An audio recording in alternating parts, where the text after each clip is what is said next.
Welcome to all at sports जिंदगी। मेरा नाम है अभिषेक और इंग्लिश प्रीमियर लीग में अब आखिरी वीक की स्टार्टिंग की बात हो रही है, क्योंकि आखिरी वीक जो है वो काफी क्रूशियल होने वाला है। अभी भी दो तीन टीमें ऐसी हैं जो कि चैंपियंस लीग के स्पॉट के लिए आपस में लड़ती हुई नजर आ रही है। एक अगर बात करें मैनचेस्टर सिटी की और मैनचेस्टर यूनाइटेड की, इसके अलावा कोई भी कंफर्म है नहीं कि लेस्टर सिटी क्या चैंपियंस लीग के स्पॉट को हासिल करेगी, लिवरपूल क्या हासिल करेगी या फिर चेल्सी हासिल कर पाएगी। इस पर हमारी नजर होगी और साथ ही बात करेंगे कि लास्ट वीक में जो मैचेस है वो कितने क्रूशियल होंगे और कल जो मैचेस खेले गए वो कितने इम्पैक्टफुल थे बाकी टीमों के लिए रिजल्ट के हिसाब से। हमारे साथ दो स्पेशल गेस्ट भी जुड़ चुके हैं, Rajat Sen Gupta sir international football commentator, और साथ में जतिन भी हमारे साथ जुड़े हुए हैं, फुटबॉल एनालिसिस करते हैं और इसी तरीके से हम लोग आपस में बातचीत करते हैं। सबसे पहले रजत सर, आपके पास ही आना चाहूंगा। लिवरपूल के लिए काफी क्रूशियल मैच था ये, बॉर्नले के अगेंस्ट, और टर्फ मोर पर ये मैच खेला गया। लेकिन शुरुआत में जिस तरीके से टर्फ मोर पर बॉर्नले की टीम दमखम दिखा रही थी, हाई प्रेसिंग कर रही थी, लेकिन अंत में जाकर लिवरपूल की टीम ने क्रूशियल 3 पॉइंट्स ले लिए सर। बिल्कुल, और उसी की वजह से उनकी जो अभी पोजीशन है पॉइंट्स टेबल में वो काफी सुधर गई है। और ऐसा लगता है कि अगला मैच अगर ये जीतते हैं, और चूंकि अगला मैच चेल्सी को खेलना है, एक और अच्छा एक कंपटीशन होने जा रहा है, और उसकी वजह से ये कहा जा सकता है कि एस्टन विला के साथ चेल्सी खेलेगी, जो कि एस्टन विला का प्रदर्शन बहुत अच्छा रहा है इस बार। तो अगर लिवरपूल जीत जाती है क्रिस्टल पैलेस से, और चेल्सी अगर जिस तरह से खेल रही है अभी, उसका कुछ कहा नहीं जा सकता। लेस्टर सिटी से वो हार गए एफए कप के फाइनल में, और जिस तरह से वो खेलना चाह रहे थे वो खेल नहीं पाए उस दिन, क्योंकि मुझे लगता है कि उस दिन उनके वो खिलाड़ी नहीं खेल रहे थे जो कि ज्यादा अच्छा प्रदर्शन करने के लिए जाने जा रहे थे। तो मुझे लगता है कि खास तौर पर एडवर्ड मेंडी का नहीं होना वो थोड़ा सा खल गया था चेल्सी की हार की के दिन, जो कि उन्होंने लेस्टर सिटी से हारा, एफए कप का फाइनल हारा। बल्कि अभी तक सब कुछ अच्छा चल रहा था चेल्सी का, इतना बढ़िया उन्होंने प्रदर्शन किया यूएफा चैंपियंस लीग में, लेकिन वो मामला जो है वो आ नहीं पाया उभर करके। खैर, उस पर मैं बाद में आऊंगा। आपके सवाल पर आता हूं। लिवरपूल अगर क्रिस्टल पैलेस को इस बार हरा देती है, और चेल्सी का जिस तरह का कंसिस्टेंसी में थोड़ा सा गड़बड़ हो रहा है, चेल्सी अगर हार जाती है एस्टन विला से, लिवरपूल ऊपर आ जाएगी और चेल्सी को शायद चौथे नंबर पर आना पड़ेगा। लेकिन लेस्टर सिटी का अगला मुकाबला जो है वो टॉटनहम से है। टॉटनहम भी बहुत अच्छा प्रदर्शन नहीं कर पा रही है, कभी बहुत अच्छा कर जाती है, लेकिन अब आप जानते ही होंगे कि उनके जो कप्तान हैं हैरी केन, वो अब शायद टॉटनहम छोड़ने वाले हैं। और इसलिए आपने पिछले मैच में देखा होगा, टॉटनहम में जो मैच हुआ जिसको उन्होंने गंवा दिया, तो वो एक्चुअली उस समय वो सब दर्शकों का अभिवादन स्वीकार कर रहे थे और तालियां बजा रहे थे दर्शकों के लिए, कि जिन्होंने इतने दिनों तक उनको कहना फॉलो किया और साथ ही साथ उनके खेल को सराहा, जिसकी वजह से काफी उन्होंने अच्छा प्रदर्शन किया है। पहले पुराने समय की बात बता रहा हूँ। इस साल तो खेल हो ही नहीं पाया जिसमें कि जो खिलाड़ियों को प्रोत्साहित करने वाली जो दर्शक दीर्घा होती है वो तो खाली थी। तो इसलिए जो लास्ट मैच था उसमें ये अच्छी बात थी हैरी केन के लिए भी कि टॉटनहम के काफी संख्या में वहां पर दर्शक मौजूद थे। तो मैं समझता हूं कि लिवरपूल, चेल्सी, लेस्टर सिटी, ये तीन जो टीमें हैं, ये निश्चित ही, जिस तरह से आपने शुरुआत में ही बताया कि अब जो जद्दोजहद जो है वो कप जीतने की तो बात है नहीं, क्योंकि अब तो ये मैनचेस्टर सिटी के पक्ष में जा चुका है, और जो अगला मुकाबला होगा मैनचेस्टर सिटी का, उसी में उनको कप दे दिया जाएगा लीग चैंपियनशिप का।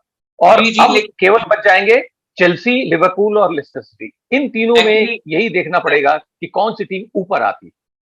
जी, एक बार जितने भी हमारे व्यूअर्स हैं उनको मैं सिनेरियो समझा दूं कि क्या हो सकता है। इस समय अगर देखें, लिवरपूल की टीम ने कुल मिलाकर 37 मैचेस में 66 पॉइंट्स है, और साथ में अगर बात करें लेस्टर सिटी की तो उनके भी 66 पॉइंट्स है, और चेल्सी के 67 पॉइंट्स है। तो होता यह है कि अगर लिवरपूल की टीम अगर अगला मैच जीत जाती है क्रिस्टल पैलेस के अगेंस्ट एनफील्ड में, फॉर श्योर वो नंबर 4 पोजीशन पर फिनिश कर देगी। उसका रीजन ये है कि गोल डिफरेंस में लिवरपूल की टीम काफी आगे नजर आई है, और एक ही सूरत में जीतने के बाद भी लिवरपूल की टीम क्वालिफाई नहीं कर पाएगी। वो तभी है जब लेस्टर सिटी की लेस्टर सिटी की जो टीम है वो टॉटनहम हॉटस्पर को 8-0 9-0 एक बड़े गोल अंतर से हरा दे, क्योंकि अभी देखिए कुल मिलाकर 4 का गोल डिफरेंस है, और साथ में 5 टीमें तभी क्वालिफाई कर पाएगी इंग्लैंड से, इंग्लिश प्रीमियर लीग से, अगर चेल्सी टॉप 4 में फिनिश नहीं करती है और वो चैंपियंस लीग के फाइनल में मैनचेस्टर सिटी को हरा देती है, तो फिर 5 टीमें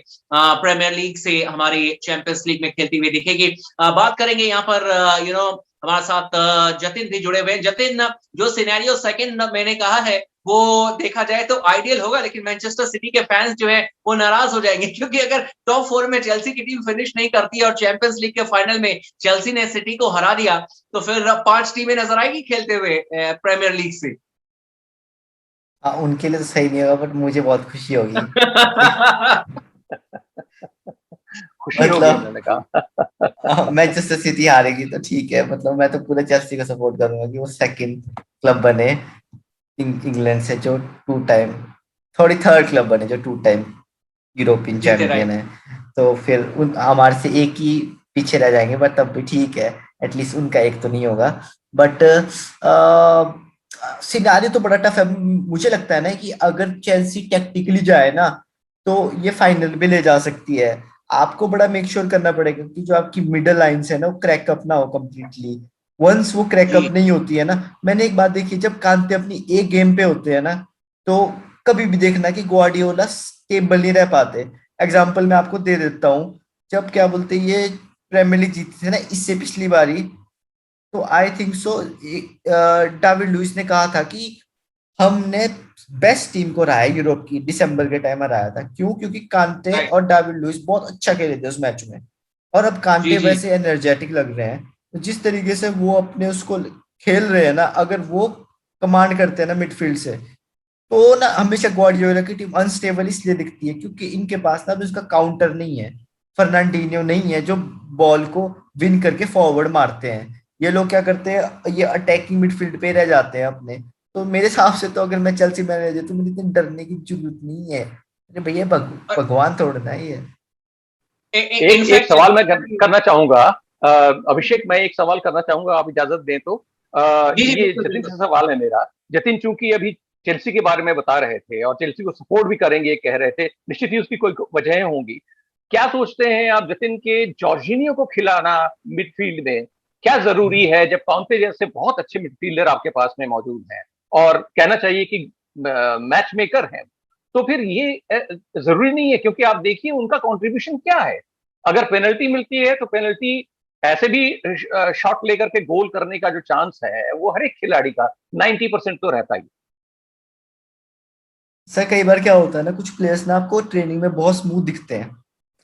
जो प्लेयर आपको ट्रेनिंग में स्मूथ दिखते हैं ना, वो इनको यूरोपियन फ्लेवर को बड़ा पसंद आता है। मैंने पर्सनली क्या देखा है ना कि जो भी प्लेयर पास अच्छा करता है, पास हो सिंपल 30 यार्ड या 10 यार्ड 5 यार्ड का पास भी अच्छे करता है ना, उसको और कुछ नहीं आता है। इनका माइंडसेट ही वैसा होता है कि ये उस प्लेयर को पिक करते हैं। इवन मैं तो सरप्राइज हो गया कि फ्रैंक लैम्पार्ड भी उसको पिक कर रहे थे अहेड ऑफ कांते। ये मेरे भी समझ में नहीं आता। फॉर एग्जाम्पल, एक तरीके से जॉर्जिनियो को आप फायदा उठा सकते हैं, जो मैं स्टार्टिंग से मानता हूँ।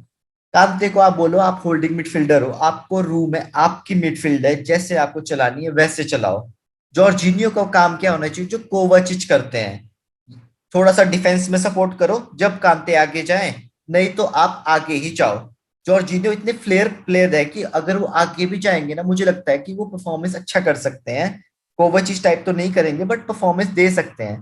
बट अब हमारे नहीं, इसमें लेकिन क्या उनका होता है। परफॉर्मेंस अभी तक जैसा रहा है उसके ऊपर आप क्या कहना चाहेंगे? क्योंकि आप जो कह रहे थे ना कि वो जो पासेस दे रहे हैं वो लंबे पासेस भी उनके एक्यूरेसी से नहीं जा रहे हैं, बल्कि उन्होंने दिए ही नहीं पास। बिल्कुल नजदीक के जो पासेस हैं, 10 एक्चुअली 10 गज के, 15 गज के, 20 गज के, बस। रजत सर, सबसे सबसे इम्पोर्टेंट चीज ये है यहाँ पर कि जब मोरिजियो सारी बने थे चेल्सी के कोच, वो लेकर आए थे इन्हें, चेल्सी चेल्सी लेकर आए थे जॉर्जिनियो को। और जब लेकर आए थे उस साल तो बहुत ज्यादा क्रिटिसिज्म हुआ था, बहुत लोगों ने क्रिटिसाइज किया था, और अभी भी मैं देख रहा हूँ कि वही हम लोग बात कर रहे हैं। तो कहीं ना कहीं इम्पैक्ट तो उनका उतना पड़ा नहीं है, और मेरे ख्याल से जॉर्जिनियो को इन प्लेस ऑफ कॉन्टे ये बहुत बड़ा रिस्क हो सकता है। बिल्कुल आपकी बात से मैं सहमत हूं, क्योंकि कॉन्टे एक ऐसे खिलाड़ी है, आपके पास फीफा वर्ल्ड कप विनर है, और फीफा वर्ल्ड कप को आप छोड़िए, लेस्टर सिटी ने जो काम करके दिखाया, और उसके बाद से चेल्सी के लिए बैक टू बैक जो प्रीमियर लीग टाइटल इन्होंने जीता है, उसमें इनका बहुत इंपॉर्टेंट रोल है। और बड़े मैच के बड़े खिलाड़ी है, मेरे ख्याल से आपको कॉन्टे के साथ जाना चाहिए। एक और सवाल मैं रजत सर आपसे और जतिन आपसे भी लेना चाहूंगा, ये इंग्लिश प्रीमियर लीग से ही रिलेटेड है, क्योंकि आखिरी वीक अब शुरू होने वाला है, और इसमें आपको लगता है कि नर्व्स पर जो टीमें कंट्रोल रखेगी वो बेटर कर सकती है? क्योंकि देखिए चेल्सी भी अभी श्योर नहीं है, और ये अलग बात है कि वो अगर नहीं भी टॉप 4 में फिनिश करते हैं तो भी उनके पास एक मौका होगा। लिवरपूल के पास कोई चॉइस नहीं है, उन्हें किसी भी हाल में क्रिस्टल पैलेस को हराना है। लेस्टर सिटी के पास भी कोई चॉइस नहीं है, क्योंकि उनको भी किसी भी हाल में टॉटनम हॉटस्पर को हराना है, और ना सिर्फ हराना है बल्कि they need to win with a big margin. तो ऐसे में लगता है कि ये जो लास्ट वीक है, इसीलिए प्रीमियर लीग को लोग इतना फॉलो करते हैं, क्योंकि लास्ट वीक तक देखिए जो थ्रिल है वो अभी भी कंटिन्यू है। अभिषेक देखिए, जहां तक लेस्टर सिटी का सवाल है, इतना बड़ा गैप तो वो कवर नहीं कर सकते कि 8 गोल कर दें। और right. Crystal palace, Leicester City Tottenham को 8 गोल मारे और एक भी गोल उनके खिलाफ न हो, गोल डिफरेंस भी आना चाहिए उसका। तो 20 गोल हैं उनके अभी, लेस्टर सिटी के, अगर मेरे स्टैट्स सही हैं तो 20 उनके गोल हैं। 24 गोल हैं लिवरपूल के, 23 गोल चेल्सी के हैं। तो देखिए जी जी। लिवरपूल तो मुझे लगता है कि जिस तरह से खेल रहा है, थोड़ा सा शायद वो नींद से जाग गए हैं वो, लेकिन वो कब कैसा खेलते हैं नहीं मालूम है।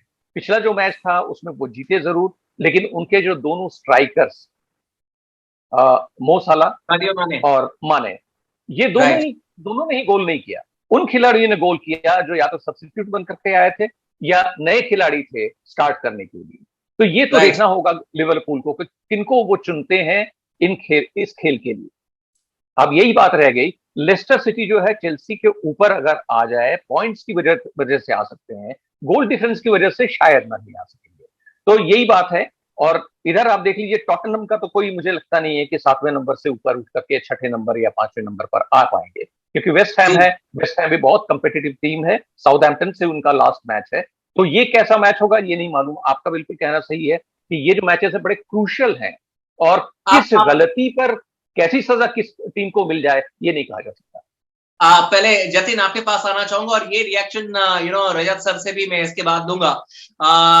जब बात हो रही है कि आखिरी वीक की, लेकिन जो मैच लिवरपूल की टीम ने वेस्ट ब्रॉम के साथ खेला था, जतिन आपने भी फॉर श्योर मैच देखा होगा। दो आप मैनचेस्टर यूनाइटेड के फैन है, लेकिन नहीं देखा होगा तो खबर लग गई होगी। Allison baker the last kick off the match, last header, और एलिसन बेकर के दम पर लिवरपूल की टीम जो है वो मैच जीत गई। और जब मैंने स्टैट देखा मैं भी सरप्राइज हो गया कि 1982 में लिवरपूल की टीम को स्टैब्लिश किया गया था, ये क्लब स्टैब्लिश हुई थी सर, और लगभग 131 साल, if I am not wrong, 129-30 something साल निकल गए हैं। और उसके इतिहास में पहली बार जतिन किसी गोलकीपर ने कॉम्पिटेटिव मैच में गोल किया और अपनी टीम को मैच में जीत दिलाई। इनफैक्ट जीते हारे वो अलग बात है, कोई कॉम्पिटेटिव गेम में किसी गोलकीपर ने लिवरपूल के लिए पहला गोल किया, and what timing, what goal by Allison baker Jatin. यही तो time winning time mentality, time का था, बिल्कुल बिल्कुल यही तो एकदम विनिंग लास्ट मोमेंट में। सोचिए आपकी एडिट टाइम में वो गोल कर रहे हैं। यही तो विनिंग मेंटेलिटी होती है। फॉर एग्जांपल जब लास्ट से लास्ट सीजन जब आप विंसिन कंपनी ने गोल मार दिया था वो, तो उसी ने टाइटल जिता दिया था मैनचेस्टर सिटी को, अदरवाइज तो लिवरपूल भी टाइटल राइट, जीतने के लेस्टर के टेंशन में था। सेम मेंटेलिटी जब आप जीतते हो ना तो ये आ जाती है। मुझे तो एक प्रॉब्लम होती है, टॉप 4 की सिचुएशन में मैक्सिमम क्लब इसलिए फंसते हैं ये at the end of the season में, ये मेंटेलिटी की बात हो जाती है। अब देखना ये लेस्टर वाले ना सिर्फ इसी से खुश है कि इन्होंने एफए कप जीत लिया, हम जी। यूरोपा लीग में चले गए, क्वालिफिकेशन ऑटोमेटिक हो गया। अरे कितना ही नुकसान हो जाएगा, 10 मिलियन 15 मिलियन, पर 25 मिलियन तो इनको मिलेगा, ऐसे तो कितना ही जाते हैं यूरोपा लीग पे ये। मेरा तो बोलने का राइट। मतलब है कि मैं एक स्टोरी बताता हूँ, उससे मुझे लगता है कि मेंटेलिटी कैसी होती है चैंपियन की। टाइसन फ्यूरी है, जब उससे को पूछता है ना कि तुम्हारा दूसरा बॉक्सर खेलेगा, मतलब दूसरा बॉक्सर तुमको मार देगा, जैसे जोशुआ है भाई ये तुमको मार देगा, या फलाना ढिमकाना तुमको नॉकआउट कर लेगा, तो पता क्या बोलता है, वो बोलता है ना कि क्या है ये man with two pairs of hands ना, he right can be right beaten, he can be beaten. Same picture इस पे होती है। तो इस पे मुझे पता है कि फुटबॉल मैनेजमेंट में पता है एक ऐसा मैनेजर आ सकता है, एक ऐसा मैनेजर आ सकता है जो मैं बिलीव करता हूँ, जो कि स्टार्टिंग से बोलेगा कि मैं ऐसे खेलूंगा मोहम्मद अली टाइप, मैं ऐसे खेलूंगा और मैं इसको ऐसे मारूंगा। ये इस वजह से पता क्यों करते हैं बटरिंग है क्लॉप और ग्वार्डियोला, इसकी वजह क्या होती है, इसकी वजह ये होती है कि इन लोगों को ना एक फियर होता है। जब आपको पता है ना कि आपके पास अच्छे प्लेयर है, बट आपको ये नहीं पता कि आप कैसे मैच जीतेंगे। तो राइट। अलीसन ने गोल मार दिया ना, अब मुझे मैं अगर मैं पहले से सेट हूं, तो मुझे कभी मैं कभी बोलूंगा नहीं रेफरी ने किया वो किया, मुझे पता है कि मैं मैच जीतूंगा। इसी वजह से राइट ये टीम्स रह जाती है। एक मोटिवेशन नहीं है ना जब जलता हुआ तब तक, तो ये टीम ऐसी फंसेगी फंसेगी। और लेस्टर की यही वजह है, लास्ट सीजन पे मैनचेस्टर यूनाइटेड की अगेंस्ट अगर होम पे जीतते तो क्वालिफाई हो जाते चैंपियंस लीग के लिए, बट आपने वो राइट किया राइट। ही नहीं। तो यही वजह है, तो मेंटेलिटी की बात हो जाती है। इसलिए आपने लिवरपूल की बात की ना, मैं बताया, और ये पता कब आती है, जब आप जीतते रहते हैं ना, जीतते रहते हैं, तो ये मेंटेलिटी प्लेयर्स ले जाते हैं आपको, इसमें मैनेजर का कोई क्रेडिट नहीं होता बेसिकली नहीं, देखा जाए तो। बिल्कुल आपने सही कहा, लेकिन दिक्कत फिर ये हो जाती है क्योंकि लिवरपूल के साथ अगर ये शो बाकी टीमों के लिए भी हम चर्चा करेंगे, लेकिन जो जतिन ने कहा है उस पर एक छोटा सा लाइन मैं कह दूं, क्योंकि लिवरपूल की टीम ने यूनाइटेड के अगेंस्ट जो परफॉर्मेंस करके दिखाया, जो 4-2 से मैच जीते, वो अलग लेवल का परफॉर्मेंस था। लेकिन फिर वेस्ट ब्रॉम के साथ ऐसा लगा कि आपने फिर वही काम किया जो नीचे की जो टीमें होती हैं उसके अगेंस्ट। पता नहीं लिवरपूल की टीम क्यों स्ट्रगल करती है, वो अलग बात है। यूनाइटेड पर ही एक रिएक्शन लेना चाहूंगा आपसे जतिन। फलम के अगेंस्ट जो मैच है वो 1-1 से ड्रॉ रहा। यूनाइटेड की टीम सेटिस्फाई है, आपको लगता है कि उनके परफॉर्मेंस से अब लग रहा है कि अब इस सीजन में इससे ज्यादा कुछ एक्सपेक्ट आप करेंगे नहीं, करना कुछ है नहीं, मतलब मोटिवेशन कुछ है नहीं, तो चलिए कोई बात नहीं, इसलिए थोड़ा सा फलम के खिलाफ जो मैच है वो ड्रॉ पर फिनिश किया। मैं तो होता तो मैं तो सबको आराम कराता, वे वीकेंड का मैच खेलो और यूरोपा लीग के लिए तैयार रहो। ठीक है, अब राइट पता है सेकंड पोजीशन अपना है, हारेंगे भी तो भी क्या होगा, किसी नए प्लेयर को 90 मिनट तो मिलेंगे प्रीमियर लीग के, जो कि सबसे क्रूशियल राइट होता है। अब मैं तो बनिए की तरह सोचता हूँ ना, हर इसमें प्रॉफिट ही देखता हूँ कि भाई इसमें प्रॉफिट हो जाए उसमें प्रॉफिट हो जाए। वैसी सिचुएशन में एक मैनेजर को रखनी पड़ती है। अब मैनचेस्टर यूनाइटेड सबसे बड़ा राइट प्रॉब्लम, सबसे अच्छी बात पता क्या है इस सीजन में, लोग बोल रहे हैं ना कि आप मैनचेस्टर सिटी के स्क्वाड को देखिए कितने मैनचेस्टर यूनाइटेड के प्लेयर खेल लेंगे इस पे। अरे आपको तो मैनचेस्टर सिटी के 2 ही मैच खेलने हैं ना, और क्वालिटी प्लेयर्स तो आप पे है, ब्रूनो फर्नांडिस है, पॉल पोग्बा है, अदर क्वालिटी प्लेयर्स भी है। तो वहां नहीं देख लो, मतलब ये सीजन के स्टार्ट पे आए ही नहीं है, और इनको टाइम लग राइट। गया 1 महीना सेटल होने में। उसके बावजूद भी 11 गोल है इनके प्रीमियर लीग पे, कितनी बड़ी बात होती है ये। तो जिस हिसाब से ये जा रहे हैं, मुझे तो लगता है कि अगर ओनरशिप इस बार मैनचेस्टर यूनाइटेड को एक अच्छे centre back, world class centre back, world class holding midfielder और एक जेडन सेंचो लाके दे देती है, तो आई थिंक सो अगर ओले गुनर सोल्शायर नेक्स्ट सीजन प्रीमियर लीग के टाइटल कंटेंडर्स में एक नहीं रहे और लास्ट तक खींचे नहीं, तो सैक होना राइट बनता है। सिंपल ये यूनाइटेड की अब। और यूरोपा लीग जीतना यूनाइटेड के लिए, देखो यूरोपा मैनचेस्टर यूनाइटेड से यूरोपा लीग का मैं बता लेता हूँ, अगर आप यूरोपा लीग में चले गए तुक्के से भी चले गए तो जीतना ही है। एसी राइट मिलान राइट राइट। अगर यूरोपा लीग पे है तो एसी मिलान को यूरोपा लीग जीतना ही है, ये और ऑलरेडी मैंने हाँ। और ऑलरेडी यूरोपा कुछ सीजन पहले जब इब्राहिमोविच खेल रहे थे और मेरे ख्याल से होजे मरीनियो उस समय कोच थे, जब यूनाइटेड हाँ की टीम ऑलरेडी चैंपियन बनी थी उस सीजन, इन्होंने एक और टाइटल जीता था मेरे ख्याल से, जो league cup league cup EC league league league cup. Cup भी उन्होंने जीता था। लेकिन बिल्कुल आपने सही कहा कि जो और ऑरा अगर यूनाइटेड का है। जी। और अगर यूरोपा लीग जीत गए तो भूल जाने का उसके बाद वो, क्योंकि ये कप कंपटीशन बड़े क्लब्स के लिए बना ही नहीं है, सिंपल एज दैट।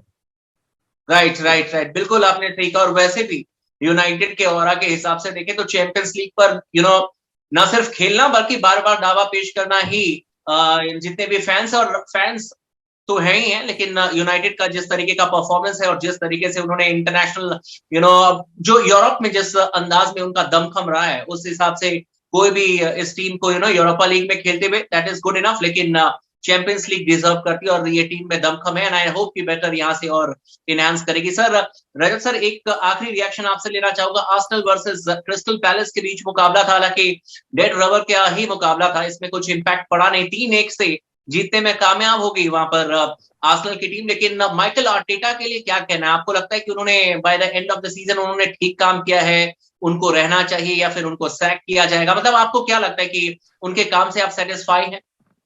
नहीं, मुझे तो नहीं लगता। देखिए, इतने सारे मैचेस होने के बाद में आप टॉप 10 में आ रहे हैं, वो भी बिल्कुल मार्जिन पर 9वें नंबर पर आ रहे हैं, और कुछ नहीं कहा राइट। जा सकता। लीड्स ने अगर अपना मैच जीता तो शायद वो आगे निकल जाएंगे, आर्सेनल से भी ऊपर निकल जाएंगे। आर्सेनल अगर ब्राइटन के साथ नहीं खेल पाया अच्छे से, तो क्योंकि ब्राइटन ने अभी अभी मैनचेस्टर सिटी को हराया, तो ये चीज जो राइट। है ये ध्यान में रखने वाली बात है। तो मुझे लगता है कि आर्सेनल अगर अच्छा खेलता होता, या मैनेजर पर कोई बात नहीं आने देनी होती, तो फिर जी।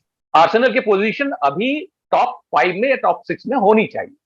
लेकिन जी। जिस जी। तरह जी। का प्रदर्शन उनका पूरे throughout the English Premier League रहा है, मैं नहीं समझता कि ये क्रेडिटेबल प्रदर्शन रहा है। मुझे नहीं मालूम कि इसमें कितना हाथ आर्टेटा का है, कितना हाथ उनके खिलाड़ियों का है। ओबामेयांग तो कुछ नहीं कर पाए, ओबामेयांग तो बिल्कुल ही टोटल फ्लॉप रहे।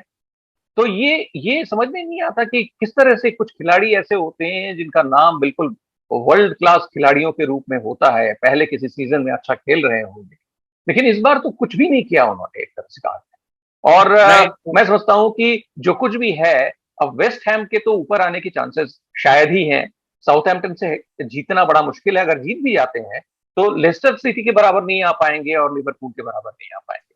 अब मैं केवल बस जो एक हाँ, कंपटीशन है वो लेस्टर और चेल्सी के बीच में है, मैं आज जी। लिवरपूल और चेल्सी के बीच में। मैं आर्सेनल को जी। जी। 30 सेकंड में सम अप करता हूँ। बताओ क्या है। जी। देखो, आर्सेनल सीजन हारती है हमेशा समर ट्रांसफर मार्केट में। जितने भी 6 क्लब है हम्म। सब बड़ा स्पेंड करते हैं, सबके पास क्वालिटी प्लेयर्स हैं। इनके पास क्वालिटी के लिए क्वालिटी नहीं है। तो हैंस ये, क्योंकि जो जिनके पास क्वालिटी है, चेल्सी इतना स्पेंड करके भी फोर्थ पे रह सकता है, तो ये तो कुछ करते ही नहीं है। देखो, आर्सेनल का मैं गारंटी देता हूं, मैं जब तक स्टैन क्रोंकिन का ओनर है, स्टैन क्रोंकिन का हम्म। ओनर है, अगर ये 25 साल से पहले प्रीमियर लीग जीत गए, मैं 25 साल तक का टाइम दे देता हूँ आर्सेनल को। अगर ये 25 साल में प्रीमियर लीग जीत गए ना, तो तो मैं आर्सेनल का टैटू बना लूंगा। ये है क्लब की हालत। ये बहुत छोटा सा इनाम आपने बताया नहीं, और देखिए आर्सेनल के एक लिए। एक एक जतिन ने बहुत इंपॉर्टेंट बात भी कही थी कि जो सबसे ज्यादा टीमें इम्पैक्ट हुई है क्योंकि सपोर्टर्स के न आने से, वो सबसे ज्यादा आर्सेनल की टीम ही है। और ऐसे लग रहा है कि एक और उनके पास मौका मिल गया है। उनके जो स्टेक होल्डर है कि भाई हम इन्वेस्ट कर ही नहीं सकते क्योंकि सोर्स ऑफ रेवेन्यू हमारा एक तरीके से कट हो गया है। तो ये भी एक उनके पास अब बहाना मिल गया है कि भाई हम कहाँ से इन्वेस्ट करें। दोनों से एक बहुत ही छोटा छोटा रिएक्शन, हालांकि हम चैंपियंस लीग पर हम तमाम लोगों को बता दें कि रन सेन गुप्ता सर से भी टाइम लेंगे और जतिन से भी टाइम लेंगे। और चैंपियंस लीग का जो फाइनल है इंडिया के हिसाब से 30 तारीख है, लेकिन हम 29 मानकर चले, रात में 12 बजे के बाद है, इसीलिए 30 कह रहे। तो हम एक उस पर भी बढ़िया सा शो बनाएंगे और उम्मीद करेंगे कि इसी तरीके से आप सबका प्यार मिले। लेकिन फिर भी एक छोटा सा रिएक्शन लेना चाहता हूं कि आखिरी वीक है इंग्लिश प्रीमियर लीग का, रजत सर और जतिन दोनों के लिए, कि इस मैच का कोई भी इंपैक्ट चैंपियंस लीग में पड़ते हुए दिखेगा आपको लगता है कि? और दोनों टीमों में से आप दोनों के हिसाब से, करंट फॉर्म के हिसाब से कौन सी टीम को कितने परसेंटेज देंगे चैंपियन बनने के लिए? देखिए, मैनचेस्टर सिटी जो है वो अभी जो पिछले दो मैच डेज रहे हैं, उसमें मुझे बड़ा ही आश्चर्यजनक लगा कि जिस तरह से उनको गोल करना चाहिए था, जितने अंतर से जीतना चाहिए था, वो नहीं जीते। ब्राइटन से हार गए, चेल्सी से पहले ही हार चुके थे 2-1 से। तो जी। ये जो है, अब इस बार ये देखना है कि सब अपना अपना मैच जो है जीत के अगर वहां तक जाते हैं, चेल्सी और साथ ही साथ मैनचेस्टर सिटी, दोनों को राइट। जीतना चाहिए उनके अपने कॉन्फिडेंस के लिए। ये पहली राइट। शर्त है। और उसके बाद फिर दोनों कैसा प्रदर्शन करते हैं, अपने बेस्ट देने का जो कहना चाहिए मादा है, वही डिसाइड करेगा कि उस दिन कौन जीतेगा। मैनचेस्टर जतिन। मैनचेस्टर सिटी और चेल्सी दोनों के 50-50 चांसेस। जतिन, आप आपकी नजर में? मुझे तो पता नहीं। फाइनल मैं तो बस इतना ही बोलता हूँ, फाइनल पे हमेशा वही टीम जीतेगी जिस टीम को मिडफील्ड कंट्रोल करना इमोशन से, बल्कि एक प्रेजेंस ऑफ माइंड से आएगा, वही। और फाइनल राइट। हमेशा क्या होता है, मैक्सिमम टाइम्स क्या होता है कि 2-1 इसीलिए रहता है कि वो रिस्क नहीं लेता है। बट मैं तो चाहता हूँ, मैं तो बोल ही रहा हूँ कि चेल्सी ही जीतेगी बाय हुक क्रुक। मुझे नहीं पता कि क्या करेंगे, पर जीतेगी चेल्सी। क्योंकि मैनचेस्टर सिटी को मैं तो नहीं देख सकता चैंपियंस लीग जीतते हुए। जैसे वो जीते तो मुझे कोई कॉल मैसेज तो मत ही करना भैया, ठीक है। नहीं, मुझे मुझे मुझे पता नहीं, मुझे भी ऐसी गट फीलिंग आ रही है कि चेल्सी की टीम जो है वो चैंपियंस लीग पेप गार्डियोला के लिए अभी जो सपना है वो एक और सीजन बढ़ेगा। मुझे ऐसा लग रहा है कि वो सीजन बढ़ने वाला है और काफी नजदीक आकर एक ये मुझे लगता है कि वो कहते हैं ना कि लड्डू देखने के बाद भी हाथ में आया लेकिन वो मुंह में नहीं ले पाए, वही कहीं हालत ना हो जाए। लेकिन उस पर भी हम शो करेंगे और यकीनन आप सभी लोगों का सपोर्ट जो है वो काफी इंपॉर्टेंट है। Thank you so much Rajat Sen Gupta sir, thank you so much Jatin, और आप तमाम लोगों से ये रिक्वेस्ट है कि चैनल को सब्सक्राइब कर लीजिए, वीडियो को लाइक करते रहेगा, शेयर जरूर कीजिए। एंड आपको अगर हमारी एनालिसिस पसंद आती है, शो पसंद आता है, तो आप हमें फीडबैक भी दे सकते हैं और लगातार हम आपके लिए इसी तरीके से जुड़ते रहेंगे। Till then have a great time, अपने घर में रहिए, स्वस्थ रहिए और जितना हो सके आप उतना जो प्रोटोकॉल्स है गवर्नमेंट का उसे फॉलो कीजिए और अगर जरूरत ना हो तो अपने घर से बाहर ना निकले, ये समय भी बदल जाएगा और स्पोर्ट्स जिंदगी पर आप लगातार हमारे साथ बने।